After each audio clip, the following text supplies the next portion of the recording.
What if I told you that the great kingdom of Israel, once unified under the powerful reigns of King David and his son Solomon, did not remain united for long? That, after Solomon's death, the kingdom fractured into two: Judah in the south and Israel in the north, and that 10 of the tribes that made up the northern kingdom disappeared from the pages of history. The Bible tells us of 12 tribes, descended from the sons of Jacob, who was later renamed Israel. These tribes were not just political groups. They were God's chosen people, each with a specific purpose in his divine plan. But something happened. After generations of rebellion, idolatry, and turning away from God's commandments, the northern kingdom of Israel was conquered by the Assyrians. And with that conquest, 10 tribes were scattered, lost to history. Or so it seemed. This scattering wasn't random. It was a direct consequence of disobedience. Yet even in judgment, God's promises remained. He said he would not forget his people throughout the scriptures. There are hints, clues, that these tribes would one day be gathered again from the corners of the earth. But who are they now? And where did they go? Over the centuries, scattered communities from every corner of the globe have come forward, claiming ancestry from these lost tribes.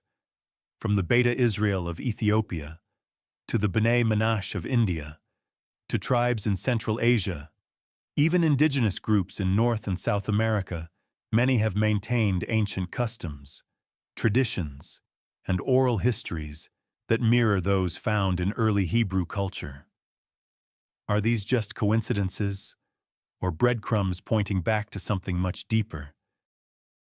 Modern DNA testing and historical research have only added fuel to the mystery.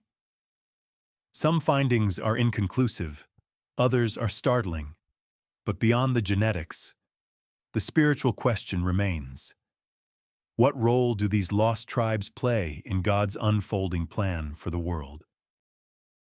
The prophets of the Old Testament spoke often of a future regathering of God, calling his people back not only to the land of Israel, but to himself in Isaiah, Jeremiah, Ezekiel, and others. We see visions of restoration, of dry bones coming to life, of exiles returning from the four corners of the earth. Could this be what we are beginning to witness today? The return of these tribes may not just be a fascinating historical event, it could be a sign of the times. In the book of Revelation and other end-time prophecies, Israel plays a central role. Could the reawakening of tribal identities and their physical return to the land signal that we are approaching the final pages of history?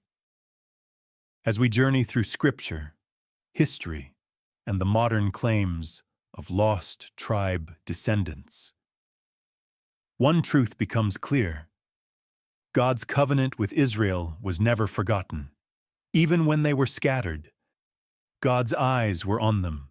And today, many believe we are seeing the first waves of their return, a fulfillment of ancient promises made thousands of years ago. Join us in this episode of Deep Bible Stories as we uncover the origins of the 12 tribes. Explore how 10 became lost, and examine the prophetic implications of their reappearance in our time. The story is far from over. In fact, it may be just beginning. The origin of the 12 tribes of Israel can be traced back to Jacob, the grandson of Abraham, who had 12 sons.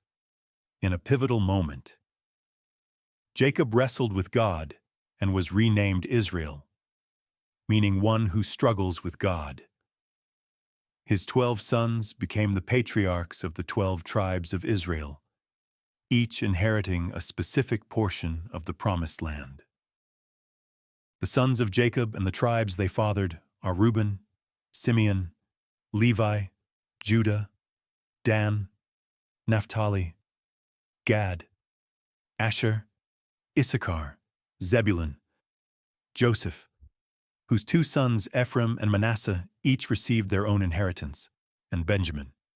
These tribes together formed the nation of Israel, with the tribes of Judah and Benjamin occupying the southern kingdom, while the other 10 tribes, often referred to as the northern kingdom, settled in the north, under the leadership of tribes like Ephraim and Manasseh. As prophesied by Jacob in Genesis 49, each tribe had its own unique destiny, but it was their disobedience to God that led to their scattering and eventual disappearance from the historical record. Following the reign of King Solomon, the unified kingdom of Israel was torn in two. The southern kingdom, called Judah, was composed primarily of the tribes of Judah and Benjamin. The northern kingdom, called Israel, consisted of the remaining 10 tribes, including Reuben, Simeon, Dan, Naphtali, Gad, Asher, Issachar, Zebulun, Ephraim, and Manasseh. The northern kingdom quickly fell into idolatry and rebellion against God. Despite warnings from prophets like Hosea and Amos, the people continued to reject God's covenant. In 722 BC, God's judgment came in the form of the Assyrian Empire, which invaded the northern kingdom, captured its people, and scattered them throughout the vast Assyrian lands. The king of Assyria deported Israel to Assyria and settled them in Gozan, on the Habor River, and in the towns of the Medes.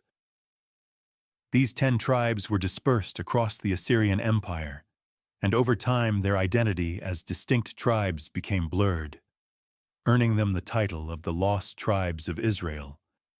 But are they truly lost? Or are they simply waiting to be revealed in the end times? The disappearance of the 10 lost tribes of Israel is one of the most intriguing mysteries in biblical history. After the Assyrian conquest in 722 BC, these tribes were scattered across the Assyrian Empire, and their identity was gradually absorbed into the surrounding cultures. However, the Bible and Jewish tradition suggest that the 10 tribes were not entirely lost. They were dispersed among the nations, awaiting a prophetic return. Over the centuries, various groups across the globe have claimed descent from these tribes, holding on to ancient Jewish customs, traditions, and beliefs, despite their geographical isolation. Some of these groups have become prominent in the modern world, while others have remained obscure, but all claim a direct connection to the lost tribes of Israel. Here's a closer look at some of the most notable groups that believe they are descendants of these lost tribes. 1. Beit Israel, Ethiopian Jews, claiming descent from the tribe of Dan. One of the most well-known groups claiming descent from the lost tribes is the Beit Israel, or Ethiopian Jews, who believe they are descendants of the tribe of Dan. Their presence in Ethiopia stretches back for thousands of years, and they have maintained unique Jewish customs that set them apart from other African ethnic groups. The Beit Israel kept the Sabbath, practiced circumcision, followed kosher dietary laws, and observed various Jewish festivals even during centuries of isolation from the broader Jewish world. The Ethiopian Jewish community has long maintained that they are part of the lost tribe of Dan, one of the 10 northern tribes exiled by the Assyrians. Their oral tradition tells of a migration from Israel to Ethiopia via Egypt, where they established themselves as part of a long-forgotten branch of the Israelite people. This claim was supported by their religious practices, which mirrored those of ancient Israel and their unbroken tradition of Judaism. In the modern era, their claim was validated in the eyes of the Jewish world when Israel's rabbinate officially recognized the Beit Israel as part of the Jewish people. In the late 20th century, through operations such as Operation Moses, 1984, and Operation Solomon, 1991, tens of thousands of Ethiopian Jews were airlifted to Israel, fulfilling a modern echo of the ancient prophecies regarding the regathering of Israel's exiles. Their connection to the tribe of Dan remains a fascinating part of the wider narrative of the lost tribes, and their return to Israel is seen by many as part of the ongoing fulfillment of biblical prophecy. 2. Bene Israel. Indian Jews. Claiming descent from the tribe of Ephraim, the Bene Israel, located primarily in the western regions of India, trace their roots back to the lost tribe of Ephraim. According to their oral tradition, their ancestors were shipwrecked on the Indian coast centuries ago, possibly during the Assyrian exile, and established a small Jewish community in India. They remained isolated from the broader Jewish world for much of their history, but kept certain Jewish customs, such as observing the Sabbath circumcision and dietary laws. What's remarkable about the Bene Israel is that they survived for centuries with limited contact with other Jewish communities, yet managed to retain a strong sense of Jewish identity. Despite their isolation, their traditions have similarities to those of mainstream Judaism, and their claim of descent from the lost tribe of Ephraim is taken seriously by many in the Jewish world. In recent decades, some members of the Bene Israel have immigrated to Israel, contributing to the diversity of Israel's Jewish population and representing yet another potential fulfillment of the prophecy of the return of the lost tribes. 3. Pashtun tribes, Afghanistan and Pakistan. Claiming descent from the tribes of Ephraim and Manasseh. The Pashtun people of Afghanistan and Pakistan, also known as Pathans, claim to be descendants of the lost tribes of Ephraim and Manasseh, the sons of Joseph. This claim is supported by their ancient traditions, many of which bear striking resemblances to Israelite customs. For example, many Pashtun tribes practice circumcision on the 8th day, avoid eating pork, and follow other cultural practices reminiscent of ancient Israelite law. One of the most compelling pieces of evidence supporting their claim is their oral tradition, which consistently refers to their Israelite heritage. For centuries, the Pashtuns have referred to themselves as Bani Israel, children of Israel, passing down stories that link their ancestry to the northern kingdom of Israel. Some Pashtun tribes even carry names that are similar to the names of the Israelite tribes, such as Rabbani and Levani. Scholars and historians are divided on the validity of these claims, but there's no denying the persistence of these traditions. With the Pashtuns numbering in the tens of millions, the possibility that they could be descended from the lost tribes adds a fascinating dimension to the broader narrative of the regathering of Israel in the end times. The Lemba people, living primarily in Zimbabwe and South Africa, have long claimed to be descendants of ancient Israelites, specifically from the priestly tribe of Levi. Unlike other African groups with similar claims, the Lemba possess not only a rich oral tradition, but also cultural and religious practices that strongly resemble those of ancient Judaism. They practice male circumcision, avoid eating pork, and observe dietary laws akin to kosher standards. Their reverence for a sacred object they call the Ngoma Lungundu, believed by some to be a replica or even a remnant of the biblical Ark of the Covenant, has fascinated scholars and theologians alike. The Lemba also have a hereditary priestly class known as the Buba, whose role echoes that of the Levitical priests in ancient Israel. What sets the Lemba apart is that modern genetic testing has revealed a surprising link. A significant number of Lemba men, especially from the Buba lineage, carry a Y chromosome marker known as the Cohen modal haplotype, commonly found among Jewish priests Kohanim. This discovery has provided a rare scientific confirmation that lends credibility to their ancient claims. Despite living for centuries in southern Africa, isolated from the mainstream Jewish world, the Lemba have preserved a sense of identity that traces back to the Levites. Their traditions, combined with DNA evidence, make them one of the most compelling cases of a lost tribe lineage surviving in the modern age. Together with groups like the Igbo, the Lemba are part of a wider global phenomenon, communities from around the world awakening to their ancient connections to Israel's lost tribes. Whether through oral history, cultural customs, or spiritual calling, these groups represent a living echo of a people once scattered but not forgotten. Could their stories be part of the prophetic puzzle, pointing to a greater regathering in the final days? As more such groups step forward, the world may be witnessing the slow but steady fulfillment of prophecies spoken thousands of years ago, prophecies that declared God's people would return, not only to their land, but to their covenant and calling. Stay with us as we continue to explore these extraordinary connections and what they mean for our world today and in the prophetic future. Their customs, including circumcision, kosher-like dietary restrictions, and the observance of a Sabbath, have intrigued scholars for years.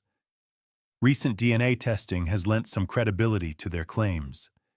A significant percentage of the Lemba population has been found to carry the Cohen modal haplotype, a genetic marker associated with the priestly line of Aaron, which further strengthens the argument that they are descendants of the tribe of Levi. The Lemba's story is particularly fascinating because it suggests that the priestly line of Levi, though scattered, has maintained a presence in some of the most unexpected corners of the world. Their return, both spiritually and physically, may be part of the prophetic regathering of Israel. The biblical prophecies, the regathering of the lost tribes. The Bible makes it clear that the lost tribes are not forgotten by God. In fact, their return is central to the end-time prophecies of the Bible. Ezekiel 37 provides one of the most vivid descriptions of their eventual regathering in the Valley of Dry Bones prophecy, where God promises to breathe life back into the scattered tribes and reunite them with Judah. I will make them one nation in the land, on the mountains of Israel. There will be one king over all of them, and they will never again be two nations or be divided into two kingdoms. Ezekiel 37:22.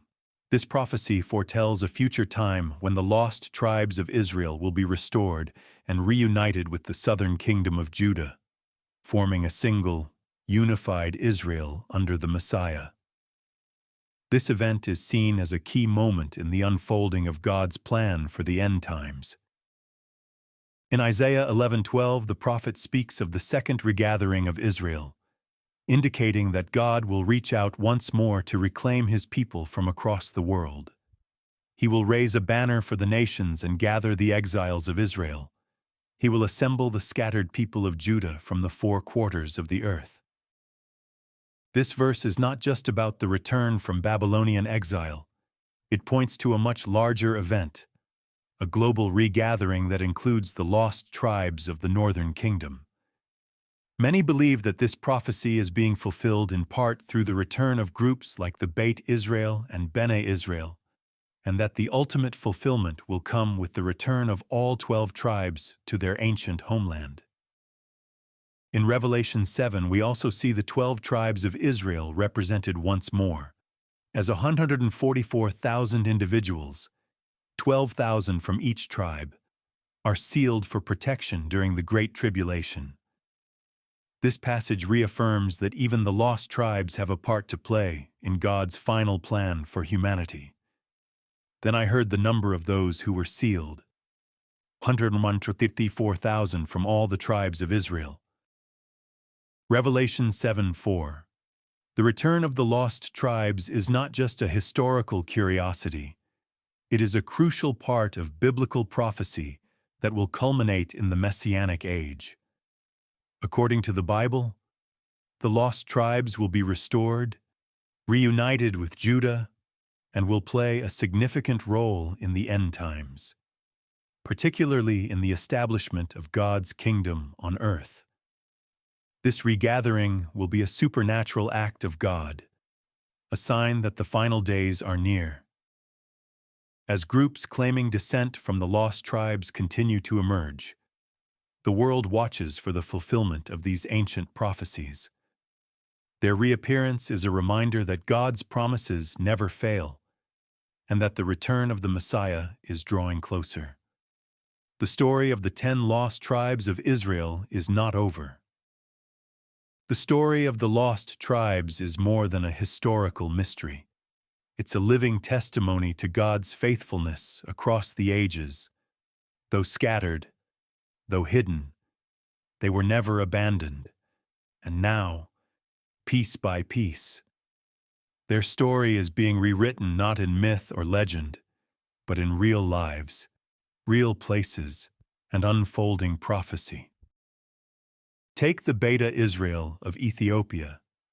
For generations, they kept traditions remarkably similar to ancient Jewish customs celebrating the Sabbath, practicing ritual purity, and preserving Hebrew prayers even though they had no contact with mainstream Judaism for centuries.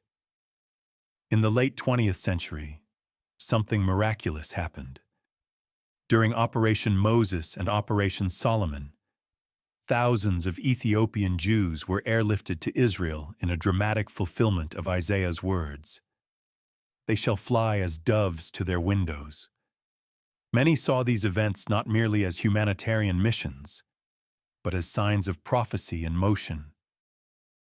Or consider the Pashtun tribes of Afghanistan and Pakistan.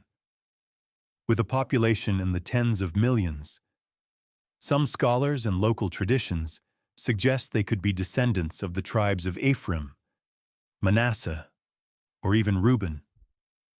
They follow customs like levirate marriage, ritual purification, and even claim descent from a common ancestor named Kais, said to be a descendant of King Saul. While the evidence remains debated, the spiritual implications are profound. Could it be that God has hidden his people in plain sight, preserving them through culture and time for a purpose yet to be revealed? The Bible is not silent about what comes next. In Ezekiel 37, the prophet is shown a valley of dry bones. At God's command, the bones come together, flesh appears, and breath enters them, they live again. This powerful image speaks not only of Israel's physical restoration, but of spiritual revival. Ezekiel goes on to speak of 2 sticks representing Judah and Ephraim being joined into one in God's hand. This is the reunification of the divided kingdom, the restoration of all 12 tribes under the Messiah. Isaiah 11:12 declares, "He will raise a banner for the nations and gather the exiles of Israel. He will assemble the scattered people of Judah from the 4 quarters of the earth." And Revelation 7 paints a picture of the end times, where 144,000, 12,000 from each of the 12 tribes are sealed and set apart as God's servants during the final days. These are not forgotten people, they are central to the climax of history. What does this mean for us today? It means that every headline, every discovery of a forgotten tribe, every group reclaiming their ancient identity, may be a divine breadcrumb pointing toward the return of the King. It means the story is not over. It means the God who scattered his people in judgment is also the God who gathers in mercy. And perhaps it means that we, too, are part of this grand unfolding plan. At Bible Wisdom Stories, we believe these ancient prophecies are more than just distant predictions, they are divine roadmaps, showing us how God's Word remains active, alive, and relevant today. we are witnessing history and destiny converge. So if this message stirred something in you, if it opened your eyes to the bigger picture, don't let it stop here. Like this video. Share it with others who are seeking answers. Subscribe to the channel for more prophetic insights, biblical truths, and deep explorations of God's eternal plan. Because the return of the lost tribes may be closer than we think, and when they return, they will not come quietly. They will come as a sign that the King is near.